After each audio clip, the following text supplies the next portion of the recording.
Ya baik pemirsa Gamalama TV, kembali lagi di Dialog Spesial, masih bertemakan baca peluang usaha, cara cerdas UMKM di bulan Ramadan, dan masih bersama saya ada Bung Muhammad Gifari Bopeng dan juga Bung Burhanuddin Roke ya. Baik, kita lanjutkan kembali. Nah, ini fenomena yang menarik ya.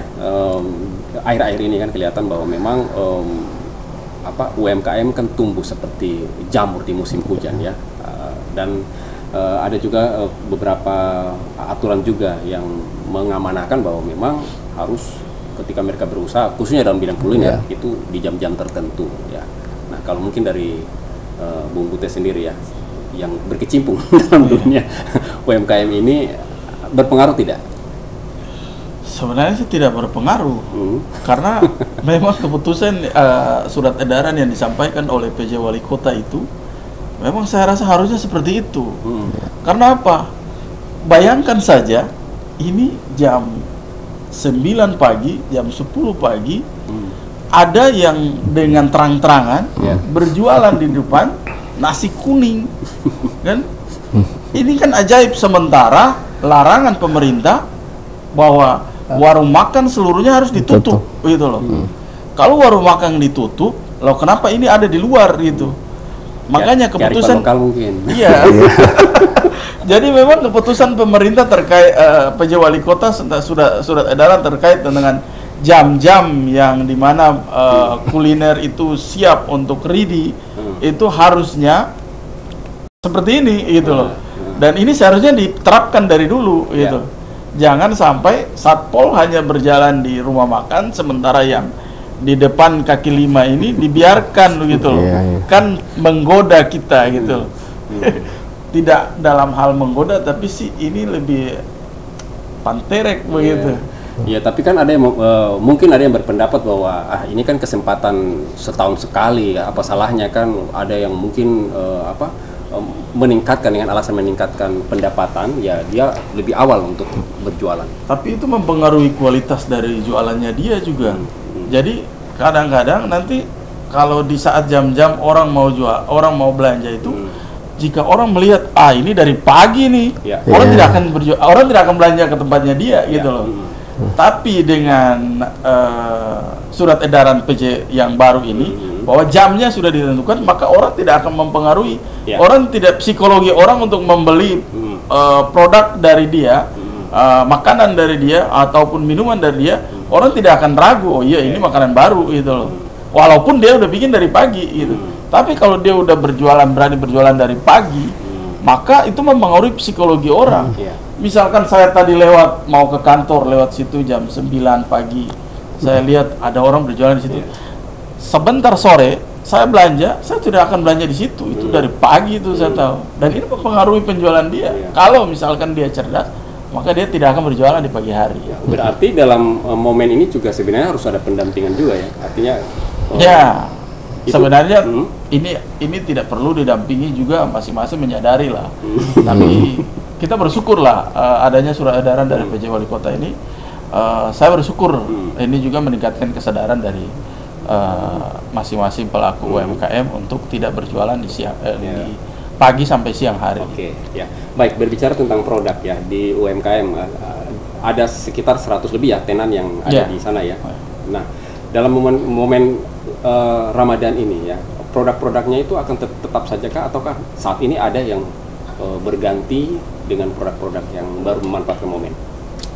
Kalau di Taranawati sendiri sih dia tidak mempengaruhi, karena ini berjualan yang mereka ini adalah yang fokus, yang dia fokus. Sementara yang mereka yang baru-baru ini yang mereka memanfaatkan momen, mereka tidak menitipkan di Taranawati. Dan peningkatan penjualan di bulan Ramadan Taranawati cukup naik bagus, karena jelang-jelang pertengahan Lebaran ada yang banyak berangkat keluar daerah. Jadi ada yang kerjanya di sini terus dia pulang ke daerah asal, misalkan ada pulang ke Jawa, ada yang pulang ke Malang, ada yang pulang ke kemana, itu mereka belanja oleh-oleh. Jadi sifatnya itu hanya mudik. Mereka mudik jadi belanja oleh-oleh Ternate, gitu aja. Ke tahun lalu tidak terasa? Tidak, sama sekali tidak ada, karena tidak ada keberangkatan tahun lalu, lockdown. Nah, kalau sekarang dengan larangan mudik, apakah nanti berpengaruh? Sebenarnya saya belum pernah ada itu orang mudik kayak ada yang bertugas di Ternate di Maluku Utara. Mereka mau pulang ke Jawa. Mereka belanja di Ternate. Saya tidak tahu kalau ada larangan mudik gitu. Ya orang mau pulang aja Lebaran. Pulang kampung beda. Pulang kampung ini. Baik, saya ke Bung Givari. Nah, kalau segmen ini kan ada yang disebut bahwa ada segmen musiman aja, ya atas karena momen tertentu saja mereka ada ya, katakanlah 17-an orang jual bendera, yang sekarang ini orang jual makanan berbuka ya, berbuka situ hilang lagi. Nah, apakah ini bisa menurut Anda sendiri ya, bisa dia bukan sebatas musiman, artinya bisa dipatenkan ya, terus menerus. Nah, kalaupun bisa, seperti apa usulan-usulannya? Jadi begini, kadang kita harus bisa memahami gitu, bisa memahami, khususnya pemerintah, memahami pelaku-pelaku usaha musiman yang ada di bulan Ramadan. Artinya apa? Sekarang ini kan tergantung pelaku usaha, dia ingin bergerak di bidang apa di saat bulan Ramadan. Jadi bukan maunya pemerintah, kadang tergantung pelaku usahanya. Nah, tinggal pemerintah melihat aja peluang-peluang apa yang bisa dikerjasamakan. Contoh, 1 minggu lalu ini kan ada kegiatan pemerintah Provinsi Jawa Timur datang ke Maluku Utara. Nah, itu dalam misi dagang kan? Artinya apa? Datang ke Maluku Utara, misi dagang. Peluang-peluang apa yang bisa kita ambil? Artinya itu dalam satu spek di salah satu provinsi. Di Indonesia ini kan banyak provinsi. Nah, ini tergantung saja pemerintah melihat pelaku-pelaku usaha fokusnya di bidang apa, dia lebih condong ke bidang apa, dan itu memang bisa dijadikan sebagai salah satu komoditi unggulan untuk dijoinkan dengan pemerintah provinsi lainnya. Nah, itu harus dibina. Nah, itu berarti harus ada komunikasi antara pelaku usaha dengan pemerintah provinsi. Nah, siapa yang nanti jadi penengah ini? Yang jadi penengah ini kan bisa asosiasi-asosiasi juga kan banyak. Ada HIPMI, ada Kadin, ada Apindo, bahkan juga ada ketua-ketua UMKM yang ada di Maluku Utara. Ini jadi penengah. Artinya apa? Pelaku kan banyak. Mereka tidak mungkin harus 1-2 orang harus datang, tapi dikumpulkan saya jadi satu, diberikan masukan ke pemerintah provinsi atau kabupaten kota bahwa ini kita punya komoditas unggulan. Pelaku-pelaku usaha kita ada yang punya kemampuan untuk mengelola apa, dan itu memang dibutuhkan di provinsi lain. Nah, ini bisa dijadikan sebagai komunikasi-komunikasi dengan pemerintah provinsi lain. Nah, ini tergantung dari ketua-ketua asosiasi, dan itu pernah saya terapkan.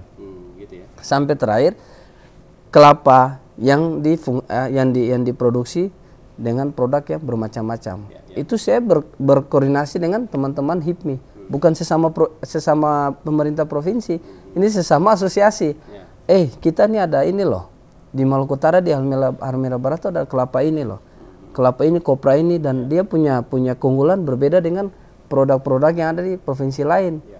Nah, itu diambil sebagai sisi positif untuk kita bisa join. Dan itu terjalin. Nah, itu cuma di tingkat asosiasi, tapi kalau di tingkat sesama provinsi, kabupaten, kota, saya pikir lebih mengikat, lebih berkembang lagi. Karena apa? Karena kebijakan dari mereka. Kapan saya bisa produksi, punya duit, punya segala macam. Jadi ini tergantung dari bagaimana pemerintah provinsi, ketua-ketua asosiasi dengan pelaku-pelaku usaha. Ini berkoordinasi aja, itu aja.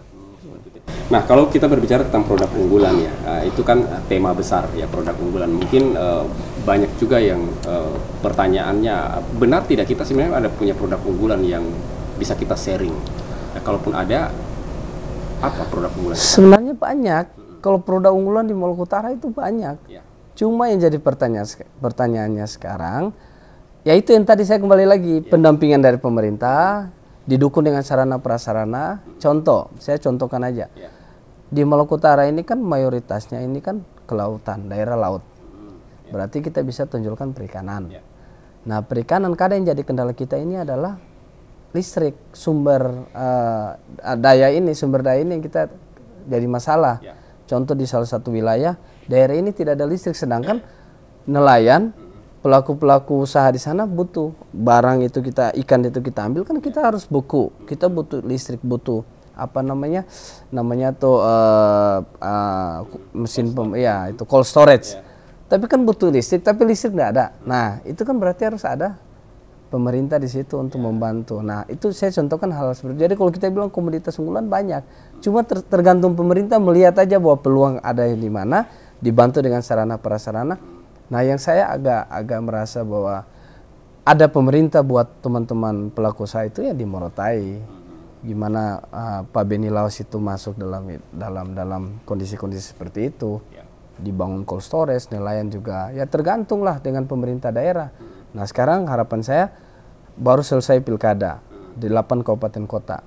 Keinginan saya juga dengan teman-teman pelaku usaha, ayolah kepala-kepala daerah punya visi juga, punya misi bahwa serta-merta bukan hanya urus birokrat, tapi kita bisa mendapatkan PAD banyak lewat pelaku-pelaku usaha, sumber-sumber lain yang kita bisa manfaatkan. Dan itu harus bisa gitu, kira-kira seperti itu. Baik, kalau kita berbicara tentang aktivitas berusaha di bulan Ramadan ya, kadang yang ada yang mengatakan bahwa bulan ini efisiensinya kan berkurang, artinya durasi pekerjaan juga berkurang dengan pertimbangan ibadah. Apakah itu juga akan terasa di kalangan pengusaha? Kalau kita sih sebenarnya biasa aja, artinya gini, mau bulan Ramadan atau apa kita anggap tidak ada, cuma pola hidup kita aja yang kita berubah ya, karena mungkin ibadah teman-teman dari ini ya, mungkin kalau sebelum bulan Ramadan kan mungkin sholatnya banyak di kantor gitu, tapi di saat sekarang ini kan di saat azan sudah ke masjid, terus sampai di masjid lebih banyak ngobrol, tapi ya kembali lagi ya namanya kinerja ya harus tetap jalan, tidak mengurangi kinerja, tetap jalan, cuma kadang bisa overtime, cuma sekarang mungkin di saat jam 5 sudah off karena mendekati buka puasa. Nah, hal-hal seperti itu, tapi kalau untuk menyangkut dengan kinerja saya pikir tidak berbeda jauh, tetap masih sama aja. Ya, terkait dengan uang yang beredar di masyarakat, kan ini pengusaha kan banyak nih kan, artinya kan juga butuh ada sebuah interaksi ya, transaksi yang luar biasa. Nah, butuhkah sebuah kebijakan yang dari pemerintah sendiri, artinya tidak perlu untuk menahan uang, hadirkan program-program padat karya agar uang itu beredar di masyarakat? Jadi gini, fungsi dari pemerintah kabupaten kota maupun pemerintah pusat mendatangkan uang ke daerah ini kan fungsinya ini adalah sehingga perputaran ekonomi itu berjalan. Ya kan, contoh dia datangkan uang di padat karya di salah satu lokasi dengan fungsinya, tujuannya bahwa kalau padat karya itu uang turun, berarti kan ada perputaran ekonomi. Nah, kalau memang ada perputaran ekonomi berarti daerah yang ada di lingkaran itu kan berarti berdampak.